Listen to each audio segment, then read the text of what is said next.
I'm ripping off the most aggressive farts today. It's crazy. I hope they're dry. We got a lot of filming ahead. So you know, let's not take the piss here. I certainly wasn't. Well, I think you are. Today, Christopher and I will be looking at the most iconic manager moments of all time. I think the first incident writes itself in, considering recent events. Run the tape. If only that reporter did a bit more running, then he wouldn't... something about being fat because he can't run. I don't know. Just make it up for yourselves. He's already so rattled. Right now, he's fuming. Oh, you can see it in his eyes. I'm really disappointed about that question, but you thought obviously it's good. You're obviously not in a great shape, and I have no nerves for you. I have a question talking about, are you really... What's wrong with you? What did you want? Why? How come you're so provocative? He stole his mic! I hadn't seen that bit. I did look into this a little bit. The reporter came out and said it was a misunderstanding. It wasn't meant like that at all. He thought I was incapable and unfit to ask questions. There was none of that other stuff. That's definitely not how Klopp meant it, is it? Even if this was the case, don't let the truth get in the way of a funny clip. I'd say mid-table mediocrity, personally. The next one is a very similar clip to this. Van Gaal, during his Man U time, did something very similar. We don't speak anymore about Wayne Rooney here. You have criticized him, I don't. You do. Thank you. I know that should probably be worse than the Klopp one, but it's just funny. It doesn't sound as malicious. Yeah, I feel like a lot of people knew that Louis was just a bit tapped, you know? That's one of the most tame things he said in an interview. I'd probably put that on the same level as Jurgen, mid-table mediocrity. Yeah, sure. Let's keep with Louis for the next one. I forgot this was against Arsenal. Yeah. I don't remember anything about this game apart from this. The fact it's Mike Dean as well. Oh, it's such a star-studded sideline, this. The pen that's still in his right hand is a nice touch. He's lost his head, but he's not lost his pen. He's just a bit of a nutcase, isn't he? He was so great to have in the Premier League, but he is just utterly loony. Watch Mike Dean. Watch his sigh as Louis walks away. Mike Dean must be fuming that he's been in a video and he isn't the most charismatic person in it. I just want to know what Van Gaal was hoping to achieve by doing this. Before VAR, this is the sort of shit you had to pull to get decisions, so it's a very different world now. I think this is top 2 tiers. I don't think it's Hall of Fame, but I think it's probably special ones. I think it's high time we unleash Big Sam onto this list. It's a lot of rolling for not a lot of contact. I like that he waits for Flores to get up and make eye contact before he starts laughing at him. He wants him to know it was him. There's not a flicker of fear in Big Sam's eye there, is there? Yeah, there is only one alpha male in this clip. Again, this is top 2. I think this is probably special ones for me. We gotta go for another Big Sam next. Jose was pretty scathing about your performance. I don't know you would. He can't take it, can he? He can't take it. He just can't take it because we've out-tacticked him, we've outwitted him. You know what I mean? He just can't cope, can he? Like, Then he told you as well. I know he did. He can tell me all he wants. I don't give a.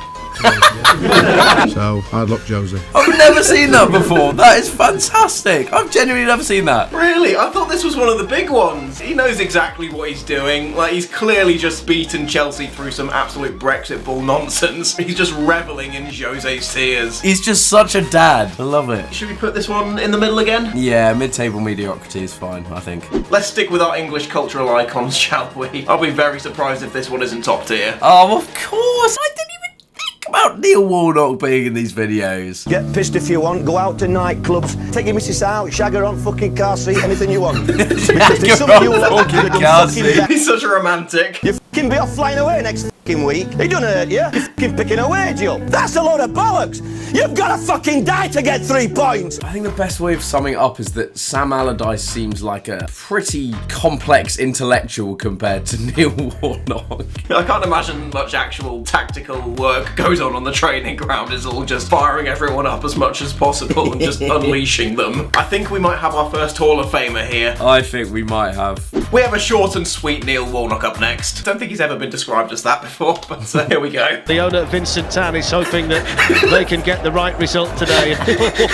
So that was against Palace. The cameraman put his camera right in my face, so I thought, I'm not having that. So of course I went towards him. They accused me of being Liam Gallagher or somebody, but I'd never even seen him before. So it was just Neil Warnock trying to show the cameraman what to do. Right, I have so many questions about what I've just seen, by the way. Not even about the original clip, but about the Neil Warnock YouTube channel that is so advanced that it has an animation for you to subscribe and turn notifications on. And 2 camera angles as well. Why is it so cursed? I love how it goes from like a very good looking camera setup to him suddenly looking like Alan Brazil in the next It one. suddenly looks like Neil Warnock's had about 3 days on the tanning beds. I remember seeing tweets saying like, Pov, you've just got the treats out for your golden retriever. Yeah, I'd probably go mid-table for this one. Yeah, I'm fine with that. A lot better than most of Neil Warnock's teams. We've got Arsene for the next clip. What's next? Assault and battery? The fact that he got sent to the stands for kicking a water bottle. Like, sorry, what? It wasn't like it was out of the blue. We had a goal disallowed against our biggest rivals in the 96th minute. Like, what other reason is there to kick a water bottle? It's so harmless as well. The water bottle doesn't go near anyone. No, it's more of a scoop than a kick, isn't it? It's absolutely nothing, especially when you think fairly recently Pep Guardiola kicked a bottle into the Leeds dugout and I assume nothing happened of it. Do you know what annoys me in this clip? It's the way the fourth official like brings Mike Dean over. Yeah. And, like he's telling on Wenger. Oh, he absolutely is, that little dweeb. In fairness, like that is entirely Mike Dean's fault. He's told him to go to the stands where there are no stands. It's Mike Dean being a little terrorist again. Just to dredge up some PTSD for you, this was number 10 Gallas. Oh, for fuck's sake, man. And he's the man offside. I mean, at least he's in the number 10 position. I don't think it's quite funny enough to be Hall of Fame, but it is iconic. I'll put it in the special ones. We can't talk about Arsene Wenger without talking about the wardrobe malfunctions, can we? You can see the focus. Oh no, he's broken it at this point as well. Yeah, he's past the point of no return. Yeah, you can't salvage this. Oh, he's not even watching the game at this point. The tactics are out the window. I reckon it's like the 85th minute, no subs been made, no one warming up. Half time's been and passed, and he didn't go into the changing rooms. Do you think in every game there was just like at least one camera dedicated to just watching Wenger? It's like Walcott threw on goal. Cameraman's going, Arsene, he's doing it, he's doing the thing. Cut to touchline cam, cut now. In terms of what caused him the most grief in his Arsenal career, like Arsenal Fan TV is definitely second, then came the zip. It's funny, but I think we could have middle or lost the dressing room. I think mid-table, I don't think it deserves lost the dressing room. His zip was pretty famous. Right, we're going with a true classic for this next one. I've kept really quiet, but I'll tell you something. He went down in my estimation when he said that. We have not resorted to that, but I'll tell you, you can tell him now if you're watching it, we're still fighting for this title, and I'll tell you, I will love it if we beat them. Love it. Why have I copied Kevin Keegan's haircut? I will love it if we beat them. Love it. This is being rattled in a slightly different way, isn't it? So from what I could tell, I think Fergie had basically implied that Newcastle's opponents were going to let them win just to stop Man U from winning the title. Doesn't really seem like reason enough to explode like that. I think that's what makes it slightly higher up in the hang it in the Louvre order, because it's just aged so badly. I think considering how well this clip has stood the test of time, in a comedic sense, I think this could be a Hall of Fame. I think this is Hall of Fame. Again, it's just one of those clips where managers got so unnecessarily rattled, and it's deeply entertaining.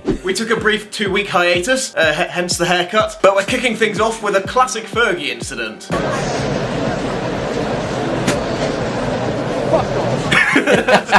Yeah, it's the fuck off that really makes it. It's the way all three of them, like, absolutely shit themselves. Yeah, everyone else is loving it. Fergie, he's not having this fun on his bench. Mike Phelan claimed that he almost got sacked for this. Didn't happen of the year awards. I saw him bopping around and I wasn't interested in the game, to be perfectly honest. Is this really what you want to hear from your assistant manager?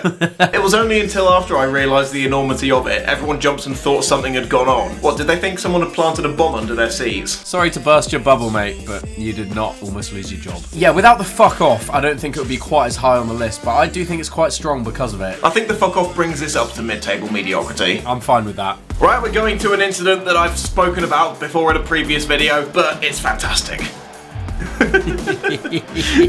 I want to make a COD Zombies reference, but considering he's German, I feel like that might... It's possibly treading a thin line. Why is he hobbling around like Saka after 60 minutes of football? For God's sake. Watch the face of the official as Jurgen Klopp dances 3 inches from his face. Like, he actually gives him the coldest stare. I think this one could be mid-table again, to be honest. Yeah, I would put that in mid-table mediocrity, I think. I've got another one from last season next, and it's a personal favourite. immediately in each other's faces. I hadn't realised that Conte got yellow carded already. Tuchel kind of gives it back. I love this clip of him like running past Conte. Yeah, that man has some strong hamstrings. That's a pretty subdued reaction from Conte, to be fair. Yeah, very calm and collected. Yeah. But then, yeah, Tuchel just grabs him. Yeah, it's totally Tuchel, isn't it? Watching that back, Conte's very unlucky to get sent off for that as well. It looks like it takes Tuchel by surprise as well. That's what's so confusing about it. It looks a bit like when two players get their shoelaces tied together. I just think it's pure sexual tension. I think I'd put this one in special ones. Just that photo on its own deserves to be up there. I've got a clip here that has been seen on football Twitter and in various YouTube videos many times over the years. We were rocked back by another decision which I find hard to accept, but luckily, which one do you think? I'm asking you. No, well, I'll leave it then. If you're going to be tricky like that, I won't even bother to, carry on. Shall we stop it here, shall we? So, let's not take the piss here. I certainly wasn't. Well, I think you are. I wasn't. He doesn't even wait for him to answer. It's brilliant. Well, we start again, shall we? Roy, a satisfying day at the office? Yeah, I thought we played very well. Any decisions in the game that you weren't happy with? No, we've already been through that. We went through that before. You can see the hesitation in his restarted the voice. interview, so...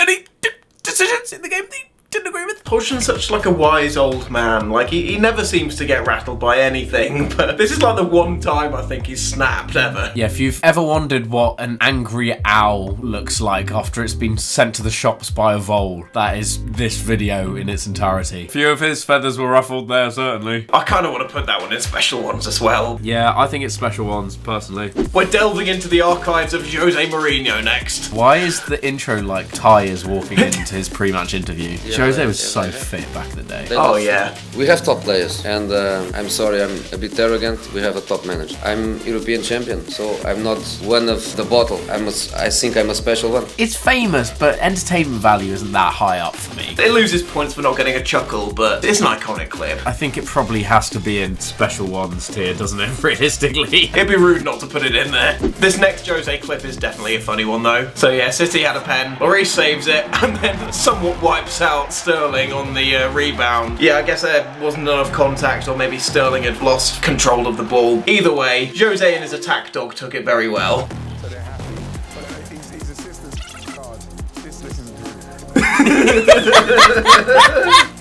That's one of the greatest clips I've ever seen. They just both go at the exact same time. There's just like some sort of weird Mourinho hive mind going on. Just how instantly he switches and utterly loses his head is fantastic. I love that clip, so I would be fine with it going in Hall of Fame. Yeah, I think we need to be bold here. Let's take a leaf out of Ten Hag's book and let's go bold. I know there are so many more Jose moments out there, but I've got just one more for this video. In terms of how this game panned out in the end, just how big an impact did those two sendings off have? If you want to speak about big decisions, we don't speak just about the red cards. I prefer really not to speak. If I speak, I am in big trouble, and I don't want to be in big trouble. He might be the most charismatic man to ever live. He's got like such a monotone voice, but it just carries so much weight behind it. This is one of the most memed clips of football Twitter ever. It has to be up there. Do we just throw this straight in the top tier? I would just send it. Send that into the roof of the net. Let's just throw this in here and just enjoy the chaos. Yeah, nothing like this has ever happened before and will probably ever happen again. Poor Willie just caught in the crossfire. It's the way he rips off his jacket. The Sarri head loss in this is so good. He knew that he was gone at this point. He just storms off. Oh my god, I never saw that bit. He was so close to just leaving the stadium, and then it was like, no, they're paying me hundreds of thousands of pounds to sit here. I absolutely love this clip, but I just feel like based on exactly what's happened here, Sarri did lose the dressing room this day. This next clip is just phenomenal. Harry Anderson's done a groin. Still got control in when you're not. You kicked that over here. You try to kick it in the goal, you hit me. There's some fucking brains, didn't you? I love that the reporter is like trying to keep the interview going, but Redknapp's just thinking about this guy that's just twatted him in the back of the head. He's absolutely steaming. Yeah, it's a big match. No wonder he's in the fucking reserves. That's the best part about this video. Oh, that's fantastic. I love that clip. That could be top tier for me as well. I think this is Hall of Fame. Again, this has been used many times over the years. For the final clip, it's another iconic Premier League moment. These have all been Premier League moments. None of those fancy foreign clips. It's absolutely incredible. Such a power play. It's just treating them like school children. And the best thing is that then in the game next season, Jimmy Bullard then recreated that celebration when they scored. It's just the amount of finger pointing that Phil Brown does, and the celebration just works so well. I don't think that one's that high, I will say. I would probably say mid-table, personally. I can't believe we've managed to make a tier list without anything in the bottom tier. It looks wrong having nothing in the specialist and failure, and I have only myself to blame, so let's just throw that down there, shall we? Please end the video. See you all in part 2!